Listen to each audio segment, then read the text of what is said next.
Hey everybody, what we're going to talk about today is what I consider the most undiagnosed, untreated condition in veterinary medicine, and most veterinarians agree with me on this, and that is feline arthritis.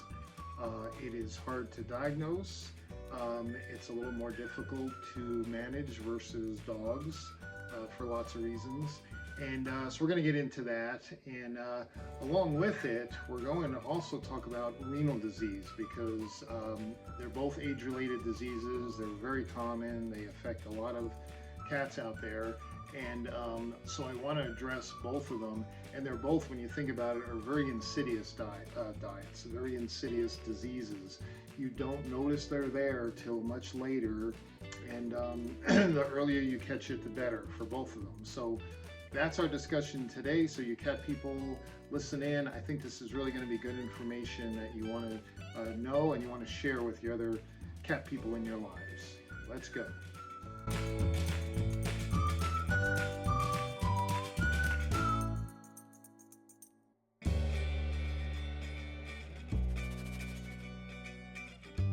Okay, so you all remember I am not a veterinarian, so I am just basing the information I'm going to share with you on my 34 years of being a Hills veterinary rep and learning about renal disease and learning about diets and sharing all that with veterinarians, and of course seeing the results day in and day out of these diets. So when it comes to kidney disease, one, you're all very familiar with it, sadly, some of you too intimately, because you've lost cats with kidney disease. It's really common, so it's something everybody should be, if not fearful of, concerned when it comes to what can I do nutritionally to help reduce the risk, and that's a big passion of mine. This is going to be a really good video because we're going to go through a lot of different nutrients and a few different diets, so I think you're going to get a lot out of it. So renal disease, again, I said it was very insidious. There are studies that show up to 60% of renal function could be lost before there's any clinical signs. 60% of renal function lost, never to return. That's insidious. That's pretty nasty, okay? 60% stage one, there's 4 stages of kidney disease. Again, you guys probably know this. Stage 1 used to be called renal insufficiency. That term has kind of gone away now, and it's just stage 1. But you might not see any clinical signs in your cat, no changes in behavior or appearance. Maybe even BUN and creatinine, certain blood tests won't even show up yet. Maybe just they're not concentrating, their concentration of urine is off. That would be the first red flag that something's up. But now there is a test called SDMA. I'm not sponsored to recommend it, whatever, but I saw it work in clinics, and it can detect renal compromise in as early as 25% loss. That's awesome. You catch it that early, you've got a really good chance of having your kitty live a long time with early stage kidney disease. So SDMA, ask your veterinarian about it, especially if your cat is over the age of 7. It really would be great, even if you just did that, if nothing else.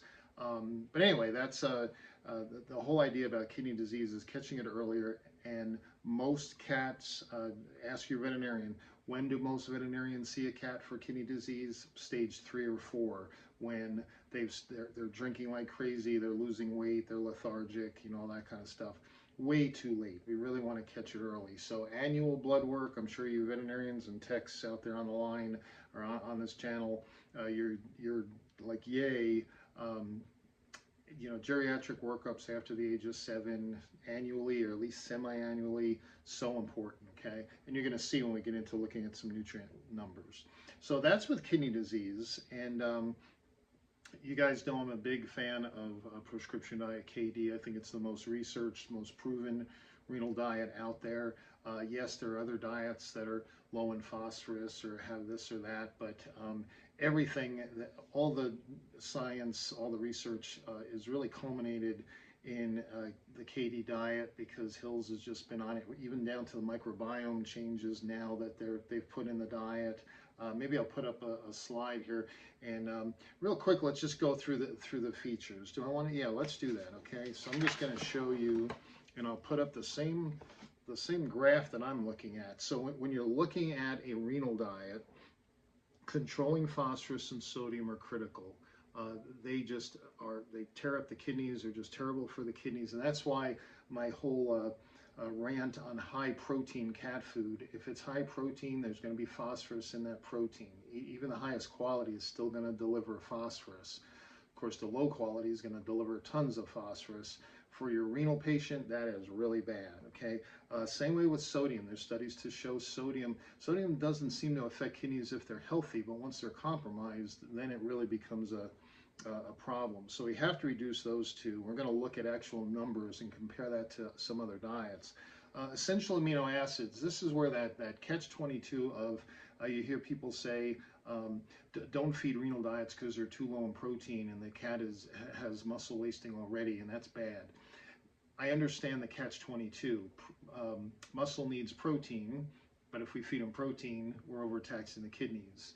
And so you're stuck between a rock and a hard place. What Hills actually has done, they've increased the amino acids by actually introducing broken down amino acids into the diet.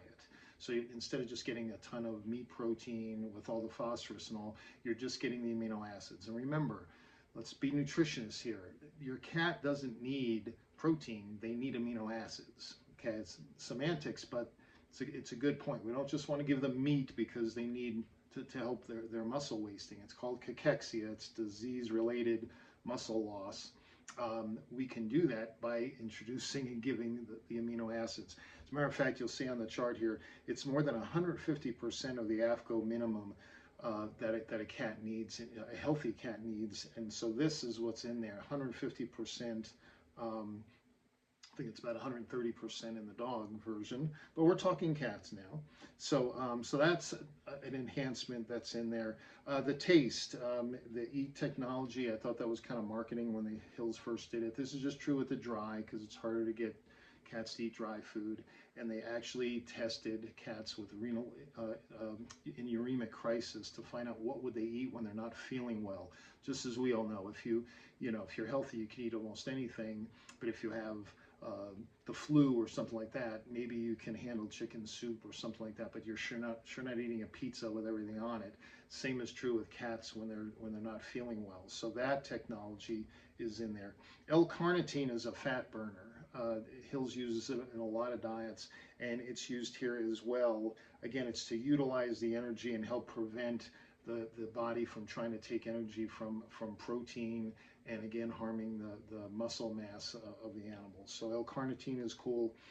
Antioxidants, again, there's so much free radical damage going on in a diseased animal, never mind a healthy animal, so that's increased quite a bit. Hills always, you find really high numbers. B-complex vitamins are used because of all the compensate for the urinary losses due to kidney disease. And then of course omega-3s, specifically EPA and DHA from fish oil. And again, what's that? Obviously we all know, to fight the inflammation that's going on. So there's a lot of things going into this diet. We're going to look at some specifics because anybody could just make up a description. Let's really look at the numbers and compare it to other diet options that cat owners are feeding. Okay, so that's kidney disease. That's bad enough, right? Now we go on to feline arthritis. Now, even more insidious is feline arthritis. So let me just ask you, has anyone ever seen a cat with arthritis come limping across the living room and they say, oh, I got to call the vet because something's up? Dogs are wimps. Dogs are like us men. If we're sick or we're hurting, everybody gets to know it. We're dying, right? Cats are more like women. I mean, God bless them, but women can be hurting for all kinds of physical things, and man, they just keep on going, taking care of the kids and taking care of the home. They just keep going. It's kind of the way a cat is with arthritis. They are not going to come up to you limping and crying in your face the way a dog might. Okay, so what are the signs? I spent a lot of time over the years, especially in the 90s, going to lots of lectures and seminars on all kinds of things, and to go to a lecture on feline behavior and hear from behavioralists explain why cats are so stressed and what you have to do to reduce stress and anxiety and all that. And it was always convincing me I'll stick with my dogs because just about everything stresses out a cat. But anyway, they would talk about that if the cat stops using the litter box, that it's because, did you do anything? Introduce a child into the home, or paint the walls a different color, or have you given them enough surface spaces or enough litter box? You need 1.5 for each cat you have, and all this other stuff. And I'm like, well, holy cow. I think that's when I had teenagers in the house, and again thought, do I really need to add this to my life? I think I'll stick with my wonderful dogs. No offense, cat people. I know cats are wonderful, just saying. So anyway, what are some of the signs that maybe you have seen yourself or didn't see in a previous cat? But two of the big ones.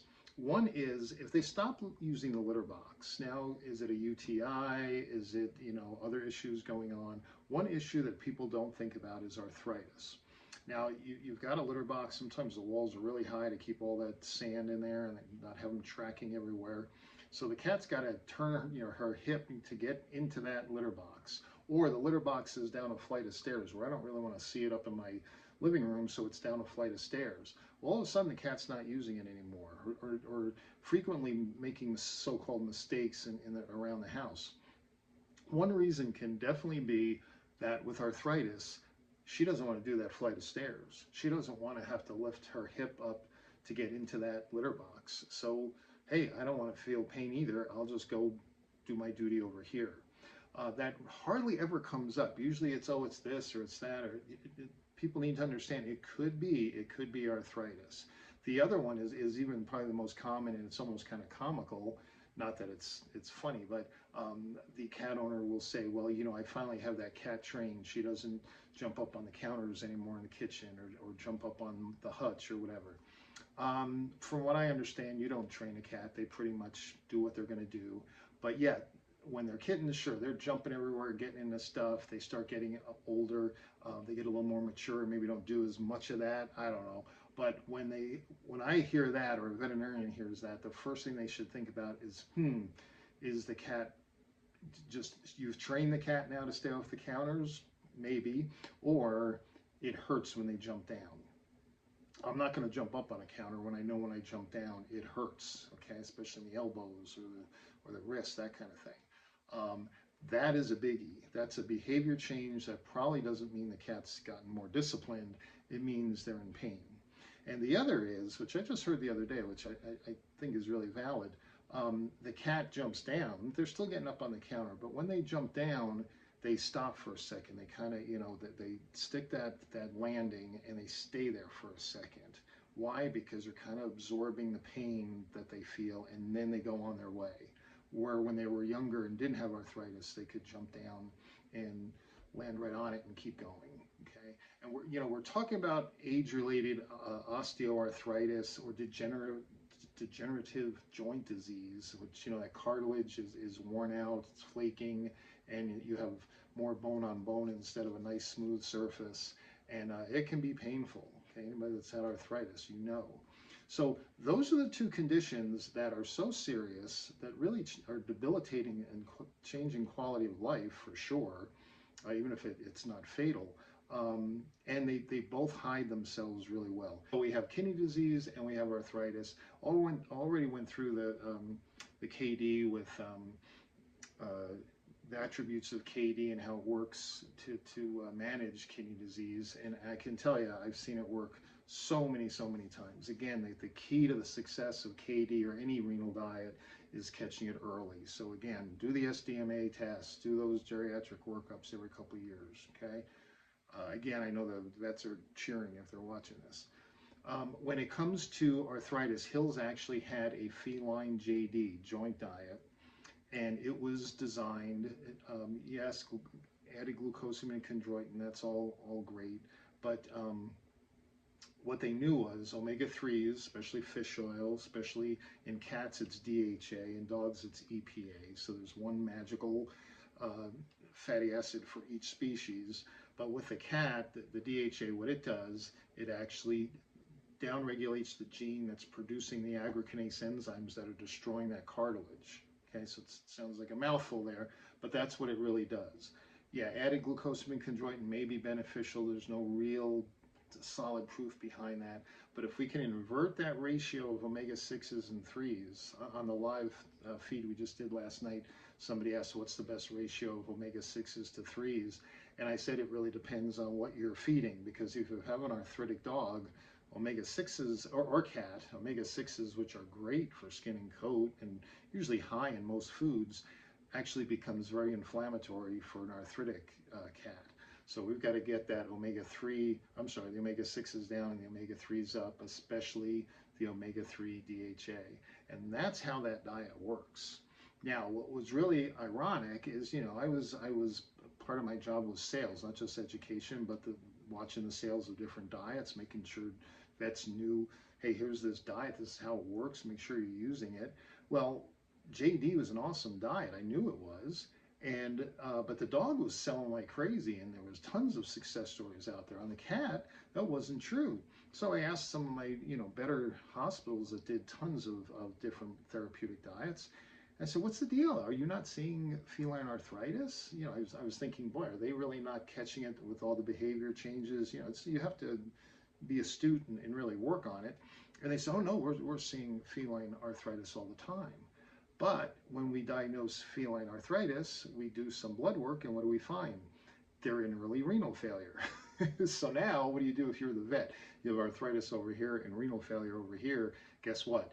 We're going to go with KD and deal with the renal failure, which makes total sense, okay?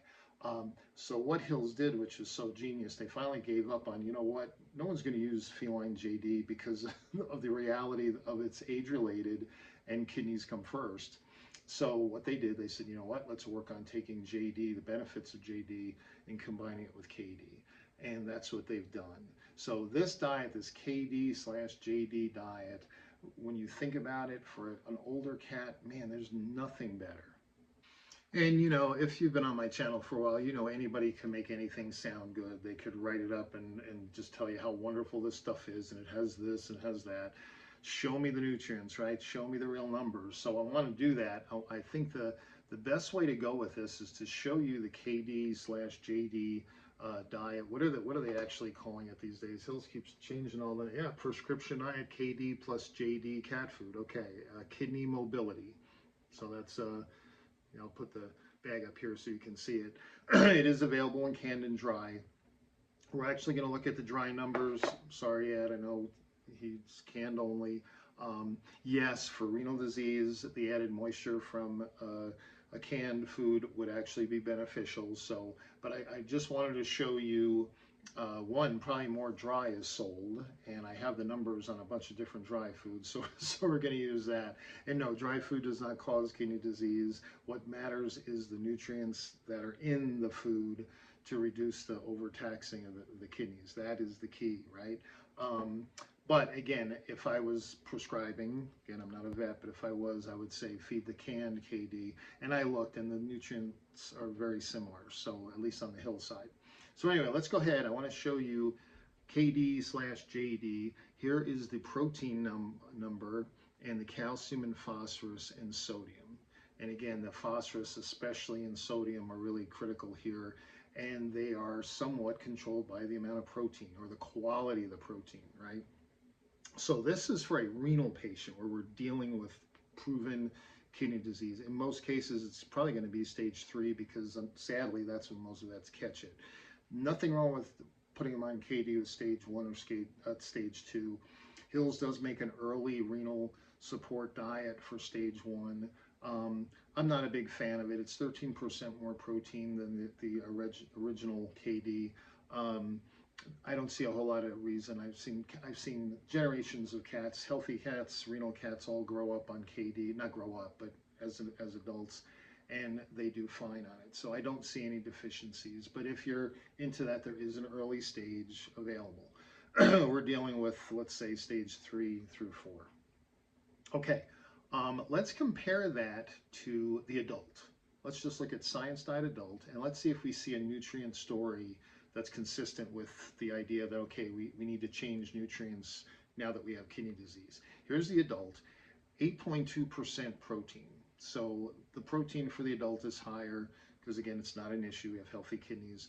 Here's the calcium and phosphorus, 219, 165. So you see when we compare it to KD, the KD is definitely reducing those key nutrients. So for the adult cat, you can see the sodium level is not critical, as critical as when we get to the renal patient.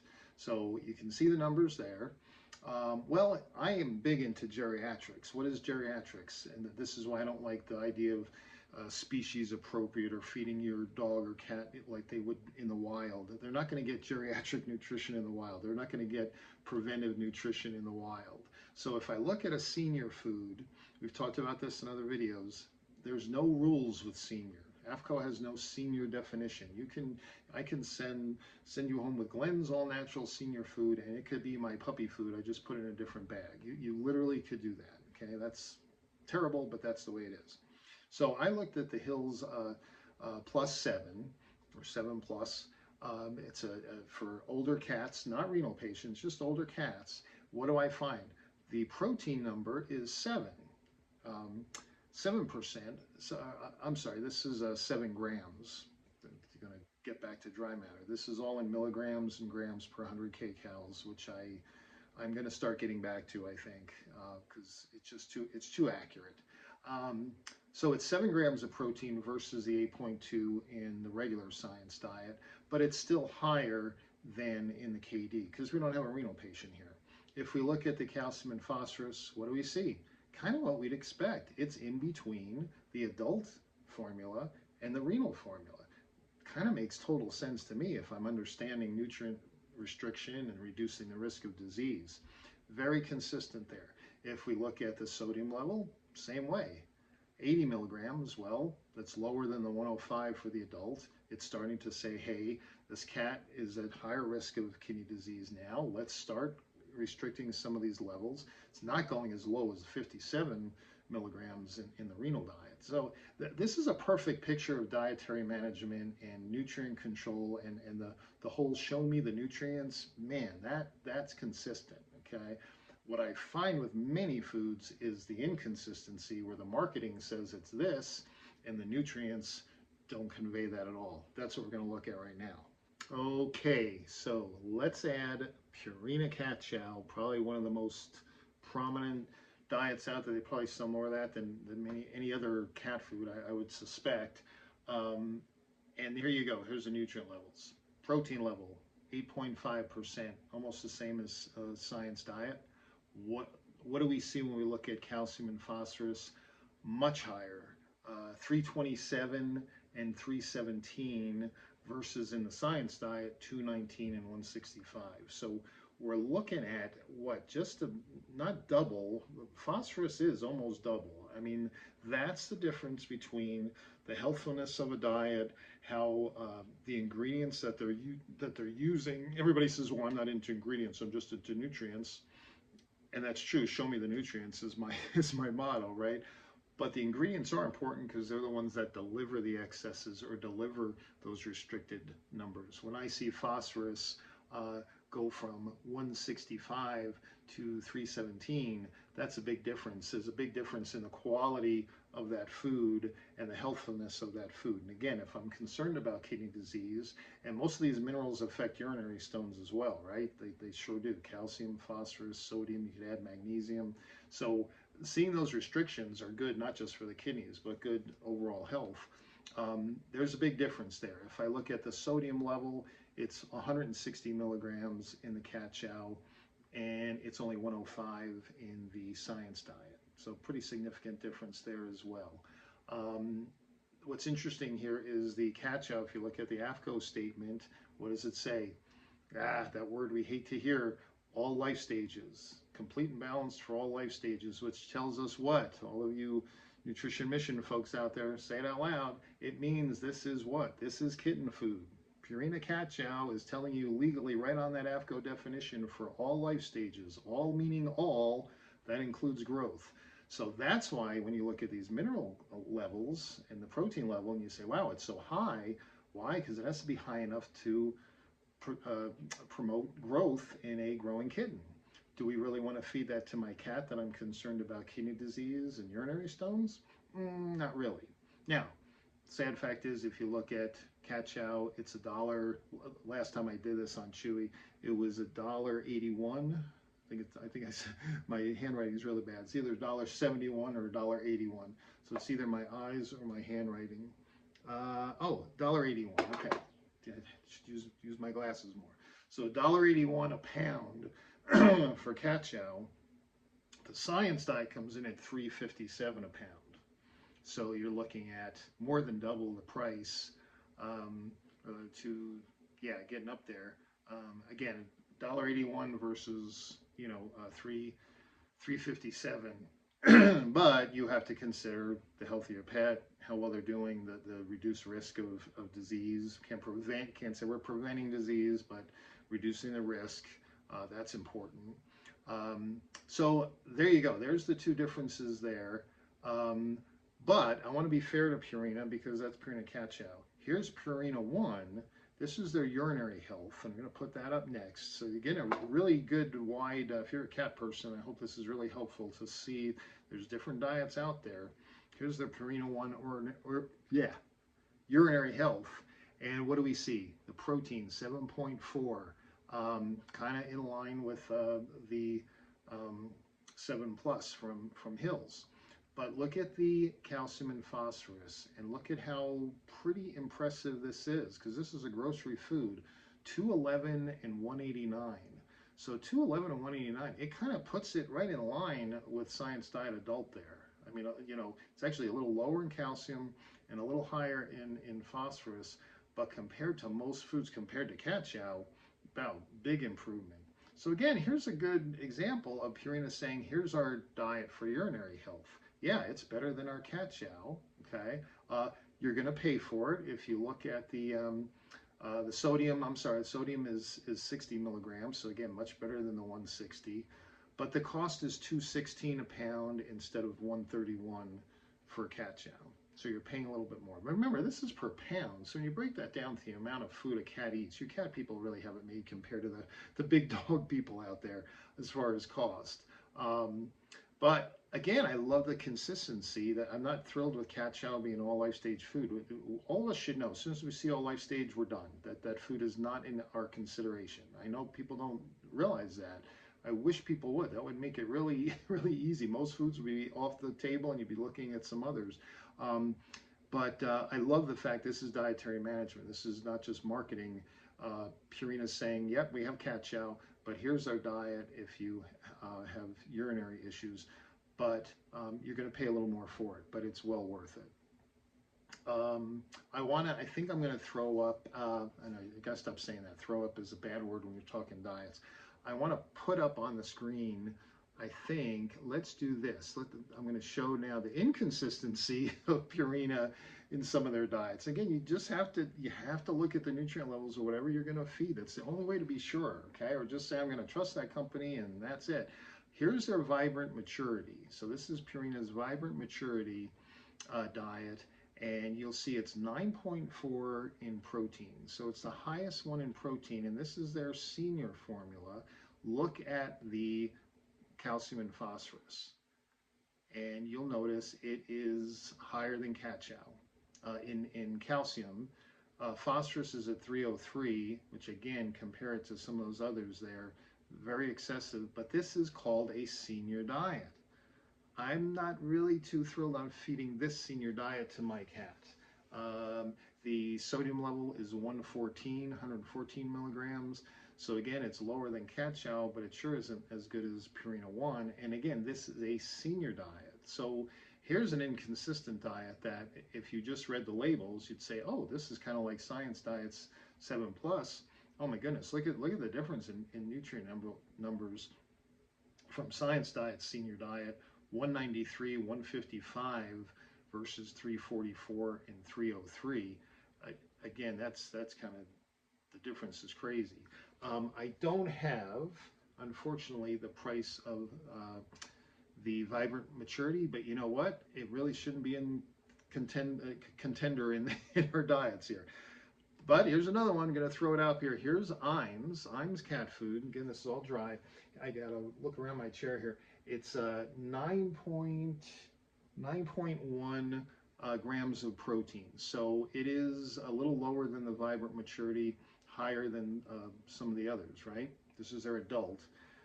Calcium and phosphorus, 244 and 222. So let's just, let your eyes roll across the numbers there. And guess what?